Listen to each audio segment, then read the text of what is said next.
Tenho 40 anos, tenho 50 anos, tenho 55 anos. Já é tarde para mim para atingir a liberdade financeira? O que é a liberdade financeira? Isso é uma primeira coisa que eu acho que nós temos que desmistificar. O caminho da liberdade financeira é um caminho familiar, é um caminho perpétuo. Aquilo que eu gosto de dizer de liberdade financeira geracional, em que aquilo que nós estamos a começar a construir hoje, espera-se que os nossos filhos, os nossos netos, os nossos bisnetos beneficiem disso. Esse é outro dos mitos que existem também à volta disso, que é eu tenho que ter o valor total a gerar-me 2.000, 3.000 euros por mês para que eu me possa reformar. Não, provavelmente vais receber alguma coisa da tua reforma, da segurança social, e portanto aquilo que vem dos investimentos é menor e portanto não precisas se calhar de investir durante tanto tempo, porque não precisas de acumular um património tão elevado, não é? E por acaso também há outra questão que surge muito, que é se a estratégia de investimento tem de ser diferente, como é que faz depois na parte da... Olá, bem-vindos a mais um episódio do podcast Conversas do Casal. Eu sou a Catarina. Eu sou o Rafik. E nós somos o Rico Casal, um casal a caminho da liberdade financeira. Neste episódio vamos vamos dar resposta a uma das perguntas que mais nos fazem no Instagram, por e-mail, pessoalmente. É uma pergunta ou um desabafo que nos chega muitas vezes e que nós respondemos muitas vezes, e quando nós respondemos aquela pessoa fica esclarecida, mas a pergunta está sempre a cair, portanto claramente é uma dúvida de muita gente e portanto vamos ver se aqui, respondendo aqui, se chega a mais pessoas, que é: tenho 40 anos, tenho 50 anos, tenho 55 anos, já é tarde para mim para atingir a liberdade financeira? Não é? Não é uma pergunta que chega sempre. Sim, é uma angústia pessoal, ou seja, as pessoas acham que têm 40 anos e já estão em final de vida, não é? Uhum. E que já não falta muito e portanto já é tarde demais, e vamos responder a isso, vamos procurar trazer aqui alguma clareza, não só eternizar aqui no podcast a resposta. Da próxima vez reencaminhamos para aqui, não é? Exatamente, mas também colocar aqui o pessoal a refletir um bocadinho, porque na verdade não existe uma resposta certa ou errada, existe sim, e é aquilo que nós procuramos fazer, que é dar dados para que a pessoa decida ou não se é tarde para si ou não. Uhum. Okay? Então existem aqui vários prismas sobre os quais nós vamos procurar responder e esperar que consigamos trazer clareza a quem nos ouve. Boa. Não é? Sim, e antes de mais, antes de avançar, temos de pedir desculpa, não é? Uhum. Tive doente, não é? Na semana passada. Tiveste só tu, não é? Não, tu também tiveste, mas para ti, para vocês mulheres, essas coisas não passam, não é? Vocês não ficam doentes. Vocês tossem um bocadinho só. Nós é que ficamos verdadeiramente doentes e sentimos imensas coisas. Mas acabamos por não conseguir gravar aqui o podcast por causa disso, porque não tínhamos stock e acabamos por não conseguir colocar o podcast no ar e não conseguimos gravar, porque, como sabem, nós acabamos de mudar aqui para o nosso espaço. Uhum. E estamos aqui ainda na logística e, como viram, são 2 episódios seguidos sem convidados. Uhum. Não quer dizer que nós tenhamos abandonado esse formato, estamos simplesmente a organizarmos para Sim. que possamos efetivamente voltar àquilo que é o podcast, em que nós recebemos efetivamente pessoas que nos acrescentam valor a nós e que acrescentam valor também a quem nos está a ouvir. Sim, basicamente também não queríamos estar a fazer assim uma pausa até termos essa reorganização total, porque também acreditamos que as coisas se vão organizando e vão se compondo. Sim. Já agora, para quem viu o episódio anterior, deve estar a notar aqui alguma coisa diferente no cenário. Se não sabem o que é o cortinado. Aquele cortinado que eu adoro o cortinado, mas nós, quando começámos a gravar este episódio, disse ia cortinado. Sim, isto é a segunda versão do podcast, porque no anterior o cortinado quase caiu em cima de mim. Ai, céus. Nós basicamente prendemos os ganchinhos do cortinado, não é? Os suportes, com aqueles pregos líquidos. Mas eu avisei, eu perguntei quantos quilos é que isto aguenta? Mas é isso, é enganador, porque dizia, aquele em concreto não dizia quantos quilos é que era, mas os outros ao lado diziam que era 300 quilos, o cortinado não tem 300 quilos. Então, mas está aí, tu trouxeste aquilo que não dizia. Sim, mas tudo, pá, está bem. Havia 10 que diziam Eu 300 aposto que se nós quilos. puséssemos a 300 quilos também ia cair. Já não dá para testar, não é? Mas, Pá, sério, é que não estão a perceber. Nós depois podemos deixar isto como blooper, o outro. sim, vamos pedir ao editor para pôr aqui. Vou pôr no final. Não, Tenho que ver aqui. até ao fim. Ok, para verem o blooper. Do Para cortinado verem- aqui. Yeah, para ver a cartinada a cair em cima do Rafik. Mas... Brincadeiras à Foi parte. muito bom. Que não foi brincadeira nenhuma, que eu apanhei um susto do caraças. Mas acabámos por não conseguir gravar o podcast e também tivemos aqui, pelo menos eu pessoalmente tive pena de não ter conseguido ir a um evento que já estava programado há cerca de 3 meses, que foi quando eu comecei aqui a fazer uma formação e que culminava com um evento presencial em Troia e que eu acabei por não conseguir ir esses 2 dias do final do curso porque estava mesmo doente. E fiquei com muita pena, com mesmo muita pena, porque depois o que acontece é que nós depois acompanhamos as coisas no grupo da turma, acompanhamos as coisas no Instagram, nos Reels e não sei o que, nos Stories, e acabamos por ficar assim com aquele peso de fogo, tipo, querer estar lá. E a verdade é que esses eventos presenciais é onde se criam efetivamente os laços mais perpétuos. Sim. Não é? Sim, é um bocado desse marcar de fim, não é? Sentias que, ok, foram 8 semanas que eu estive ali, mudou muita coisa e eu agora estou aqui a conhecer pessoalmente os meus companheiros de jornada, estou aqui agora a conhecer os meus mentores. Eu acho que, pronto, tinha sido muito fixe se tivesse ido, não é? Sim, e isso pôs-me a refletir um bocadinho sobre qual é que seria a sensação também dos nossos alunos que depois não conseguem ir ao evento presencial do fecho do curso, e deve ser uma sensação que é tipo fogo. Eu vi as pessoas ali no ecrã, no Zoom, coisa, e eu queria estar com as pessoas realmente e acaba por gerar esse efeito de frustração, não é? De ficar um bocadinho chateado. Sim. Mas é o que é, faz parte da vida, uma pessoa segue e vamos aqui responder ao pessoal. Feito o desabafo, né? Sim. E tenho que ficar até ao final para verem o cortinado a cair aqui em cima de mim. E para quem eventualmente ouve isto no Spotify ou na Apple Podcast. Consegue. No Spotify consegue, só na Apple é que não. Portanto, tem que ir para o YouTube depois ver e depois comentem aí em baixo o que é que acharam. Não, e ajudem-nos, por favor, a fixar isto, porque nós não queríamos furar, mas sinceramente não sei que alternativa é que nós vamos ter. Vamos ter que furar, não, se calhar. Temos que furar por uma bucha. Nem sei como é que nós vamos furar isto, é peladura, uma malta, a sério. A peladura também dá para furar. Dá? Põe-se uma bucha. Mas é isso. Sim, mas então, respondendo aqui à pergunta, de facto eu percebo, honestamente, a preocupação das pessoas quando as pessoas vêm ter connosco e partilham isso. Primeiro porque tipicamente nós falamos do nosso caso e nós ainda não chegámos a essa idade. Eu estou mais próxima do que o Rafik, mas ainda não chegámos.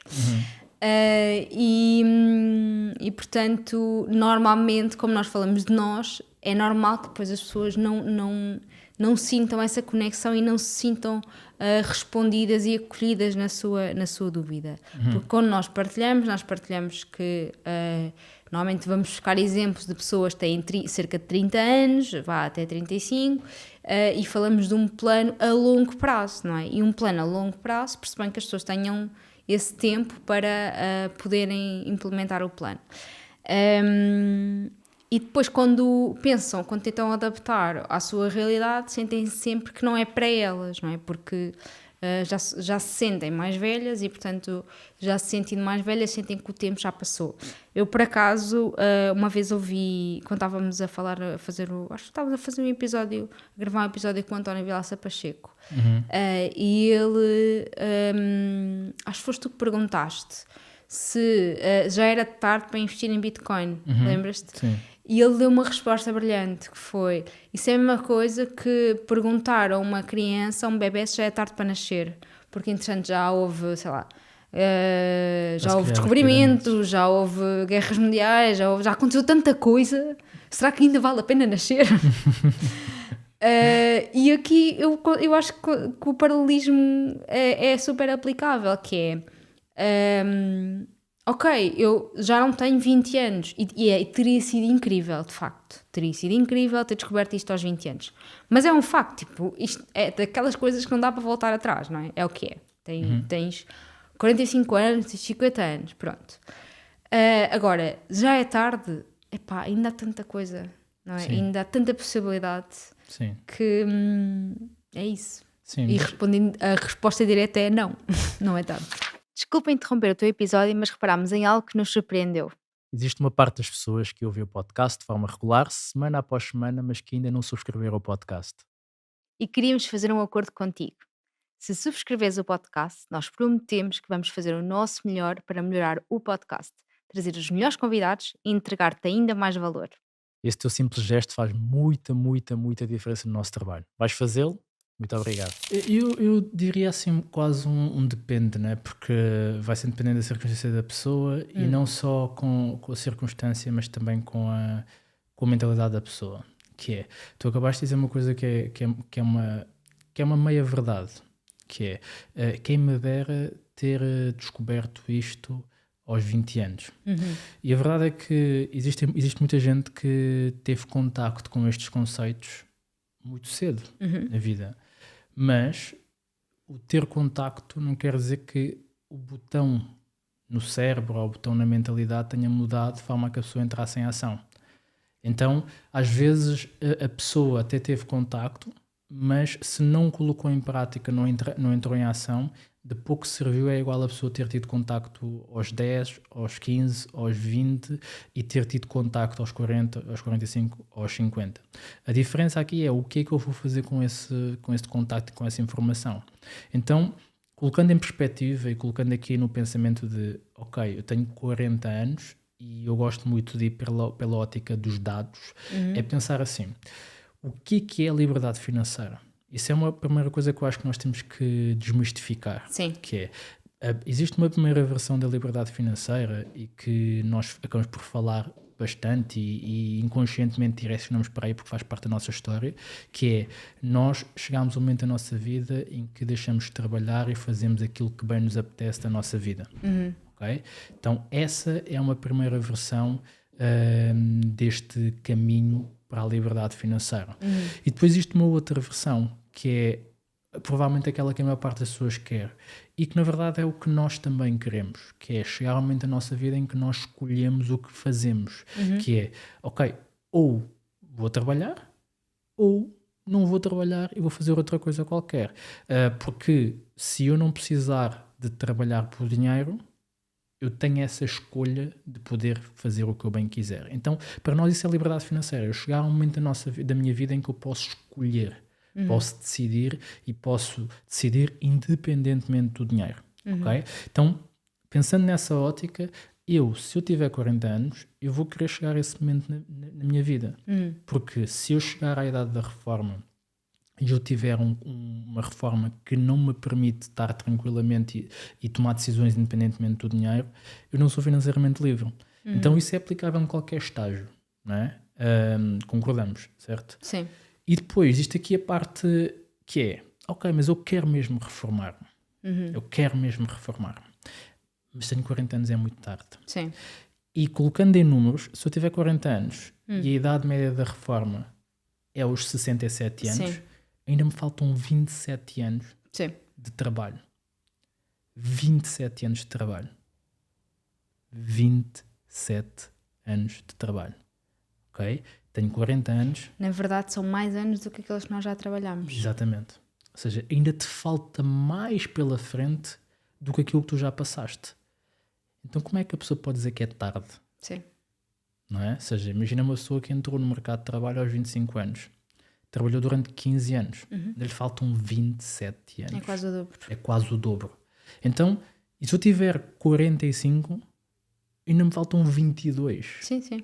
Não é? Ou seja, eu nem sequer troquei pela metade. Ou seja, se eu tiver 45, eu trabalhei 20 anos e ainda me faltam 22. Então, como é que uma pessoa com 45 anos pode dizer que é tarde? Okay? É Então, verdade. Sim. quando nós colocamos isto assim em perspectiva e em números, que é o que nós procuramos fazer dentro do método de liberdade financeira e com quem falamos quando falamos deste conceito, é, caramba, tipo, ou decides ignorar efetivamente este dado Sim. e dizer, ok, para mim já é tarde e vou trabalhar mais 20 anos, e sem objetivo, sem plano, sem nada, sem sequer tentar, ok? Ou, ok, percebo que ainda falta mais pela frente do que aquilo que eu já passei. Sim. E se o pouco que eu já passei, pouco entre aspas que eu já passei, é o suficiente para me dar clareza de que eu não quero fazer isto durante o resto da minha vida, então caramba, temos que agarrar a oportunidade de fazermos diferente. Sim. E aqui falamos de 45, mesmo que pessoas tenham 50. Faltam 17 anos. Sim. 17 anos é muito ano. Sim, e o nosso plano é de 15, não é? Exatamente. Portanto, mesmo com 50 anos, ainda se reformaria mais cedo. Mas isso é engraçado o que estás a dizer, e estamos aqui a lembrar de uma conversa que nós tivemos aqui recentemente, que é, nós temos muitos alunos com esta média de idades, com 40, 45, etc. E de facto, pensando no tempo que ainda falta para a reforma, face ao tempo que nós já trabalhamos, eu acho que essa idade, os 40, 45, é de facto a idade em que tu chegas e pensas, poça, eu já trabalhei estes anos todos, já estou um bocado, já não estou naquela fase entusiasmada de início de carreira em que tu estás com imensa vontade de fazer tudo, estás um bocado desiludido já estás um bocado cansado. Muitas vezes tens filhos e, portanto, tu se já sentiste durante muitos anos essa vontade de estar mais tempo com os teus filhos, e não conseguis fazê-lo, e ainda te faltam mais tempo do que aquele que já passou. Não é? Eu acho que é por isso também que temos muitos alunos dessas idades. Acho que é porque, de facto, é uma altura em que bate. Né? Eu acho que sim. Sim. E pensando aqui noutra ótica até que é, ok, eu percebi-me disto, vamos acrescentar aqui então mais dados, que é, mas mesmo assim temos a questão financeira, ou seja, do valor poupado.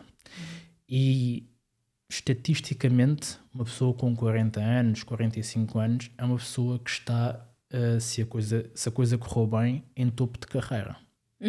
Ok? E em topo de carreira, ou seja, eu já passei toda uma fase em que provavelmente tive alguns aumentos salariais ao longo do tempo e cheguei aqui ao meu topo de carreira. Então, a partir daí tenho mais disponibilidade financeira.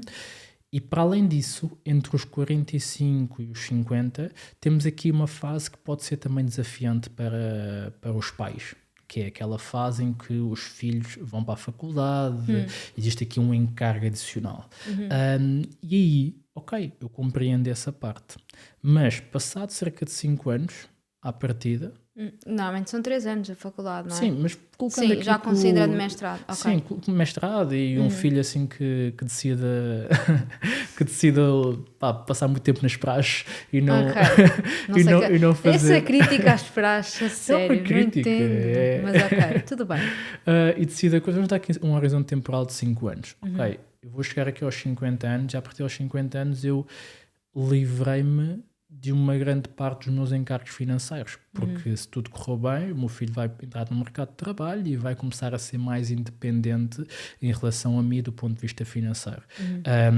E se não for independente do ponto de vista financeiro, se calhar eu tenho que analisar e parar e sentar-me com o meu filho para perceber o que é que se está a passar, porque existe esse espaço, mas é o que eu acredito, do ponto de vista da educação, que eu também tenho que colocar alguma pressão, entre aspas, no meu filho ou na minha filha, para que ela ou ele tenha esse drive de ir em busca e conquistar por ele próprio, em vez de ficar só dependente. Não quer dizer que nós não sirvamos como rede de salvação, mas tem que haver esse impulso, não é? Mas a partir dos 50 anos, a partir eu tenho mais facilidade e mais disponibilidade. Se eu tenho mais facilidade e mais disponibilidade, eu tenho aqui até aos 67, ou seja, 17 anos, para que eu possa construir a minha reforma autónoma. Sim. E se eu tenho mais disponibilidade financeira, o que é que vai acontecer? Eu vou conseguir acelerar mais. Eu vou conseguir, em vez de poupar 200 euros, poupar 500. Sim. Em vez de poupar 500, poupar 1000 Sim. em algumas famílias, não é? Ou seja, eu consigo ter aqui uma almofada maior, uma libertação maior para que eu possa acelerar o caminho. Enquanto que, se calhar, se eu começar o meu caminho aos 20 anos, quando não tenho tanta disponibilidade financeira, eu vou poupar e investir pouco, e os meus planos vão ser de 25 anos. Sim. Não é? Então, mais uma perspectiva para se perceber que não é assim tão tarde e que é possível. Sim, olha, até estava aqui a fazer uma reflexão interna, que é, pensando nessa linha da vida, não é? E num caminho normal, nem toda a gente o segue, mas pronto, olhando para aquilo que é o típico, aos 20 anos, normalmente tu consegues ter uma maior taxa de poupança, porque normalmente ainda não temos encargo com filhos e muitas vezes até ainda estamos em casa dos pais e, portanto, conseguimos poupar com alguma facilidade. Mesmo o ordenado sendo mais pequeno, conseguimos ter aqui uma taxa de poupança interessante. Depois, quando começamos a entrar nos 30, é a altura em que tipicamente começamos a ter filhos, começamos a querer... a idade média para sair de casa dos pais é que é 35, não é? Não, 32, ok. Pronto. É a altura em que já se começa a viver sozinho, ou com o companheiro ou companheira, mas os custos começam a aumentar, não é? Até podemos estar a ganhar um bocadinho mais, mas acaba por ser, esse aumento muitas vezes é absorvido pelos custos que também aumentam. E de facto, ali perto dos 40, entre os 40 e os 50, é a altura em que começa a estabilizar outra vez, não é? É a altura em que até se calhar já estamos a ganhar mais, mas nós já conseguimos reajustar os nossos custos de forma a que já consigamos outra vez ter uma taxa de poupança mais interessante. Sim, eu diria a partir dos 50. Ok, acho que depende um bocadinho de pessoa para pessoa, Sim. Pronto, da idade também começámos a ter os filhos, etc. Portanto, na verdade, a altura mais difícil para começar o caminho para a liberdade financeira é pelos 30, não é? Sim. Yeah. Sim, porque estatisticamente, e pegando naquilo que é o caso de uma família normal, é o mais desafiante, é um momento mais desafiante, porque há muita alteração e de construção de vida futura, né? E é uma coisa que tu, à partida, não consegues adiar muito mais, não é? Que é, se tu quiseres ter filhos, é ali aquela altura em que a maior parte das pessoas decide. Então é uma altura em que tu tens alguns desafios do ponto de vista pessoal, e daí também haver essa questão de quase dúvida mental de será que, seja aquelas questões todas, né? Que é, será que faz sentido mesmo? Será que compro casa ou invisto? Será que quando eu tiver filhos minha vida muda? Então essas dúvidas todas, porque há muitas variáveis em cima da mesa. É uma altura em que, se calhar, se estiveres a pensar em emigrar, é tipo a última janela possível de imigração, sem que tu tenhas grandes encargos, grandes responsabilidades. Então esses são os vários prismas que, pelo menos, que eu gosto de pensar quando se me perguntam se é tarde, não é? E depois coloco até uma terceira vertente de pensamento, que na verdade é que eu gosto mais, que é, se nós descobrimos isto aos 45, aos 50, aos 55, aos 60, eu acho que é muito egoísta a pessoa não começar o caminho. Porquê? Porque parte do pressuposto que o caminho é feito só para si próprio.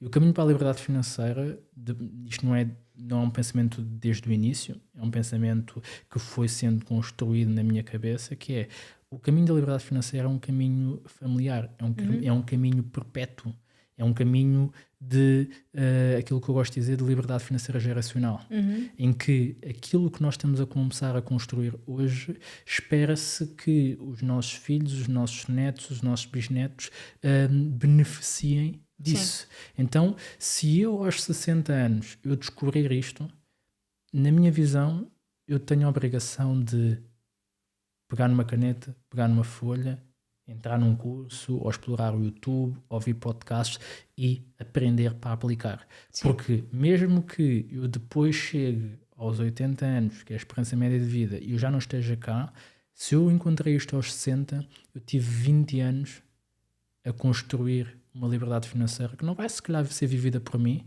mas vai ser vivida pelas pessoas que eu mais amo. Sim. E que geralmente é uma angústia no momento em que se abandona este plano de o que é que eu deixo aos meus filhos, aos meus netos, aos meus bisnetos. Sim. Então, se eu comecei o caminho, eu vou deixar uma coisa que vai ser perpétua e que vai ser quase que um legado que a família se vai lembrar de que esta pessoa foi a pessoa que começou a corrente de liberdade financeira geracional na família. E depois existe uma nuance, que eu tenho certeza absoluta que há pessoas a pensar nisso em casa, que é, mas as heranças dão chatices. Mas e como é que se faz isto? Faz em vida.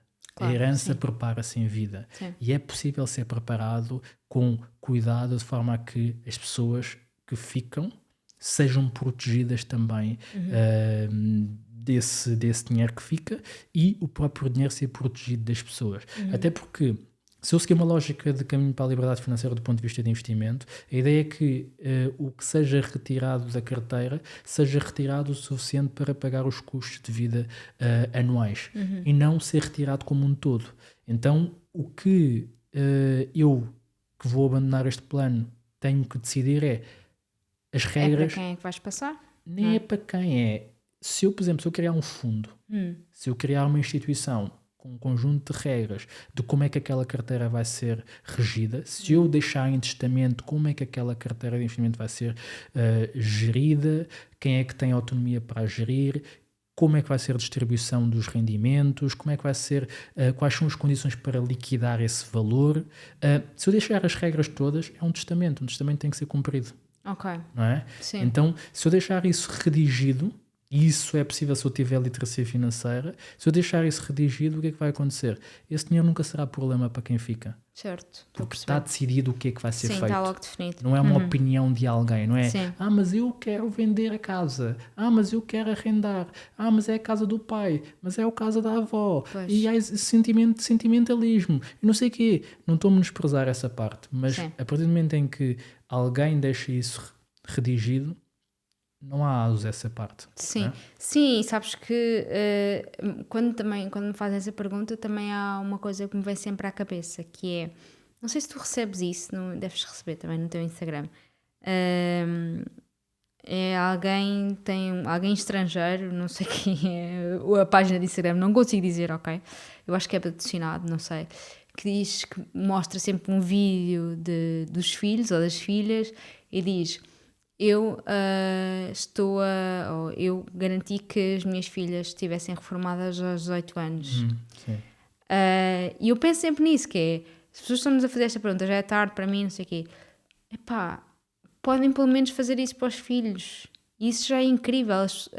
Uma pessoa aos 18 anos ter a liberdade de poder decidir o que quer fazer, independentemente de quanto é que isso lhe traz financeiramente, é incrível. Sim. Não é? Mas agora eu rebato com uma pergunta que eu vou fazer do advogado do diabo, né? Que é aquela pergunta não, aquele comentário que eu sei, mas depois os meus filhos vão ser mimados porque nunca trabalharam, nunca sentiram o peso do trabalho, o suor, ali a necessidade de construir. O que é que tu responderias a esta pessoa? Porque nós já tivemos isso no nosso Instagram, uma vez que nós fizemos também um post a falar disto e a partilhar a nossa visão, houve estes comentários, não é? Eu acho que isso...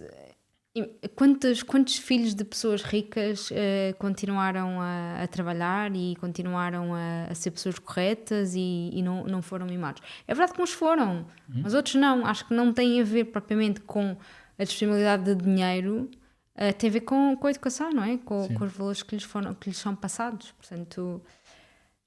É isso, tem mais a ver com a preparação que nós lhes fazemos, não é? Do que propriamente com o que nós lhe deixamos em termos materiais. É isso, ou seja, é como se só houvesse filhos mimados em famílias ricas e em famílias menos ricas não houvesse filhos mimados. Porque... Quantos filhos... Eu conheço várias pessoas que são mimadas e que os pais não têm assim tanto dinheiro, não é? É isso. Então, é isso, mais uma vez, é uma crença que é rebatida com um facto que tu trouxeste aí, que é: existem famílias muito ricas, geracionalmente, que as empresas continuam a ser geridas por quem? Pelos filhos, pelos netos, pelos bisnetos, que continuam a trabalhar, continuam a construir a riqueza e continuam lá a perpetuar isto. Então tem muito mais a ver com os valores, com os princípios, com a educação, com a proximidade que nós conseguimos ter para com os nossos filhos, nossos netos, nossos bisnetos, que gera esse impacto e que vai facilitar com que esse legado que nós deixamos seja honrado e que seja, acima de tudo, aproveitado. Sim. Porque caímos sempre depois naquela falácia que é todos nós, como pais, queremos que os nossos filhos sejam o que eles quiserem ser.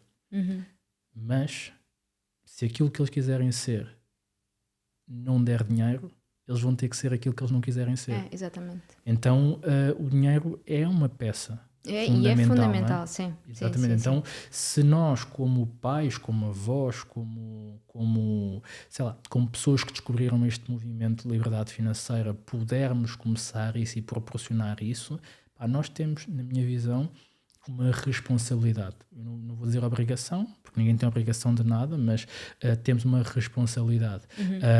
E isso vai fazer com que a geração dos nossos bisnetos seja muito mais próspera, muito mais financeiramente literados, que vão tomar boas decisões políticas, que vão efetivamente gerar um movimento diferente daquilo que nós estamos a viver. Sim. Então, quando eu me deparo com esta questão do tempo, para mim é uma questão, às vezes, bastante filosófica. Né? Ou seja, nós passamos do factual, dos números, e estamos agora na parte mais filosófica, mas eu acho que tem muito a ver com aquilo que é a componente do que é que eu quero verdadeiramente para a minha vida. Né? E o tempo é uma coisa que, mas amanhã posso não estar cá.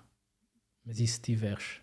Que mais provável é que estejas, não é? É isso. Então, eu gosto muito de responder a estas perguntas porque levam-me a ter que pensar e desconstruir um bocadinho. E foi neste tipo de respostas que eu, pelo menos, cheguei a esta questão. Para mim, tornou-se muito mais do que a nossa reforma, e é muito mais aquilo que nós vamos deixar aos nossos filhos como valores, como princípios, como pelo menos os patriarcas da família que começaram este movimento e que o Tomás, a Leonor, os filhos deles vão conseguir beneficiar desse efeito.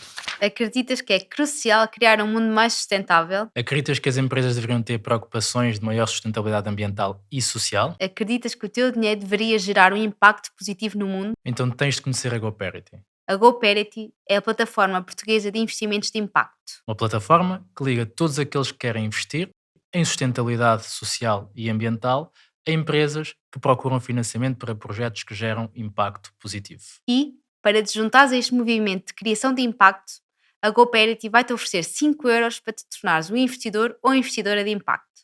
Basta utilizares o código RICOCASAL5 ou abrir a tua conta na GoParity ou utilizar o link que deixamos aqui em baixo.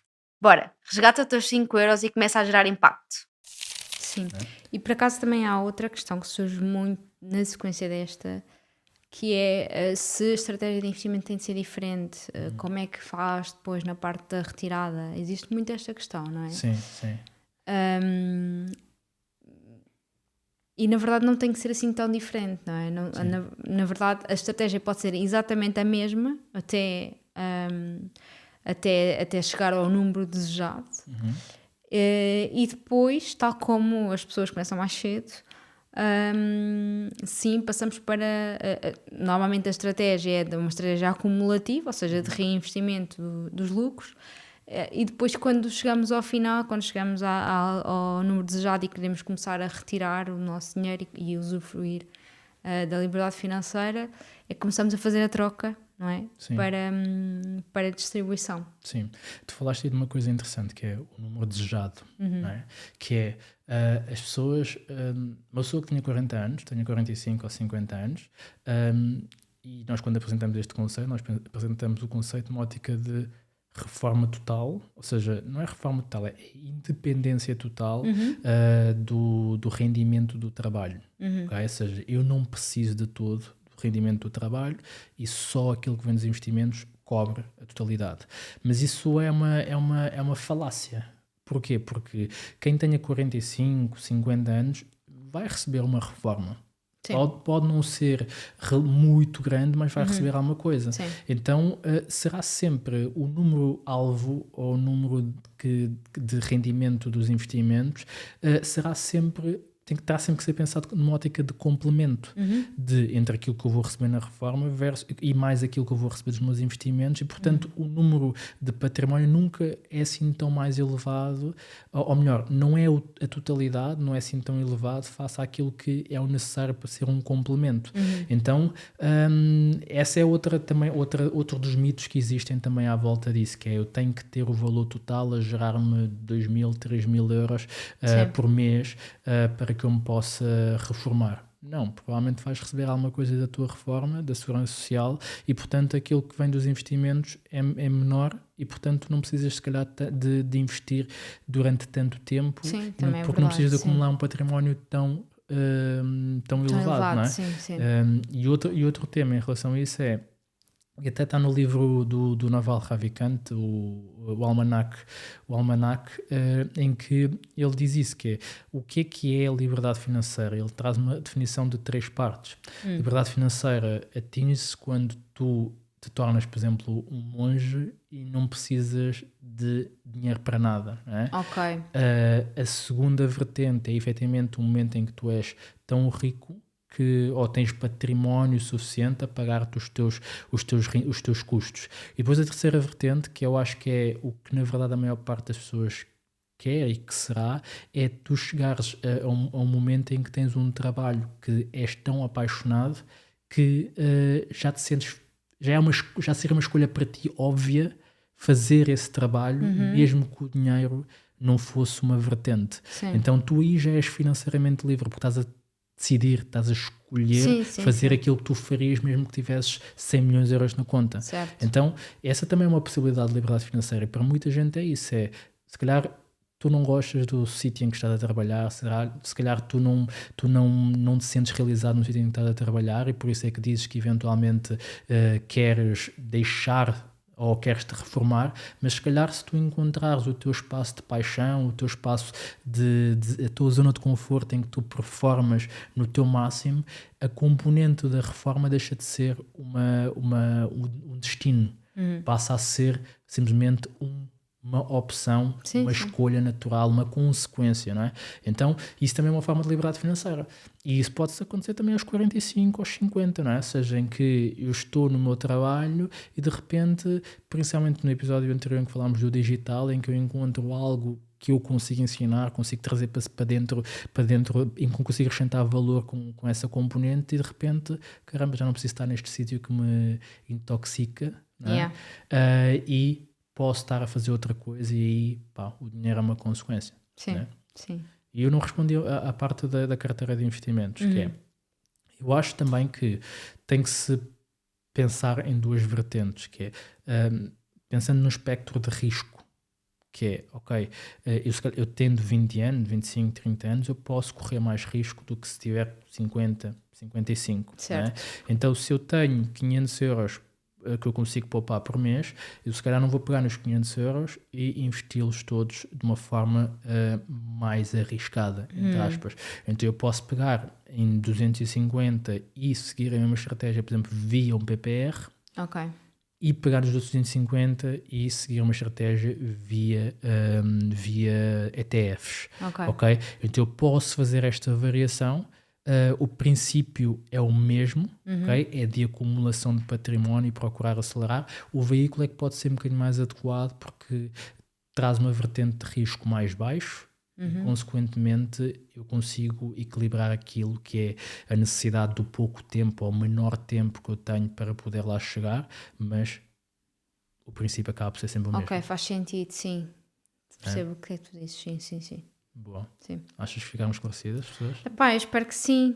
Acho que agora podemos sempre reencaminhar, não sei qual é que vai ser o número deste episódio, mas acho que podemos sempre reencaminhar para aqui. E estavas a falar das famílias mais ricas, e por acaso ontem vi uma coisa que me deixou muito contente, apesar de eu acho que é um acaso. Descobriste que somos uma família rica? Não, isso somos, isso não tinha descoberto já. Não, foi nas notícias, estavam a partilhar os lucros das 5 maiores famílias, das 5 famílias mais ricas, os lucros que elas iam receber este ano. E mostraram as 5 pessoas das 5 famílias mais ricas, e das 5, 3 eram mulheres. Boa. Que é muito interessante. As famílias já agora era Amorim, né? A Amorim, que é Paulo Amorim, a Motengil, que é um homem, a Azevedo, que é a Cláudia Azevedo, a dona da Semapa, que eu não me lembro do nome da família, mas são 3 mulheres. E depois o outro já não lembro quem é que era. Era o do Pingo Doce. Como é que ele se chama? Jónio Martins, mas sim, a família já não lembro como é que se chama. Pronto, e aí era um homem, mas achei muito interessante isso. As mulheres é que mandam nisto tudo. Ainda vivem mais tempo, já mandam nisto. Não ficam tudo, doentes. Não ficam doentes. Sim. Isto daqui a algum tempo é só mulheres, não é? Mas sim, olha, espero que tenham gostado, tenham tirado aqui alguns insights interessantes. Já agora, digam-nos aqui nos comentários qual é que foi assim, o principal insight que vocês tiraram aqui da nossa conversa, se houve alguma coisa que vos tenha despertado aí alguma atenção, e também se não concordaram com alguma coisa, deixem também aqui nos comentários, nós vamos ler e vamos depois responder. Tá bem? Sim, e pronto, já sabem que agora a seguir vão ter um momento particular. Vão ver aqui Acho que vai ser o giro cenário verem. aqui. Vamos ver se eu ia Por acaso eu não lembro, não sei como é que estava como é que foi a tua cara, como é que foi a tua história. Acho que porque tu estavas congelaste, calmo. não é? Eu normalmente nessas coisas fico calmo, mas vai-se ver. Portanto, tens que vir ver a nossa cara, o editor vai ter que tratar disso e pôr aqui um momento caricato. Mas é isso, não é? É isso. Então, beijinhos, Abraços. muitos palhaços. Tchau. Tchau. E então...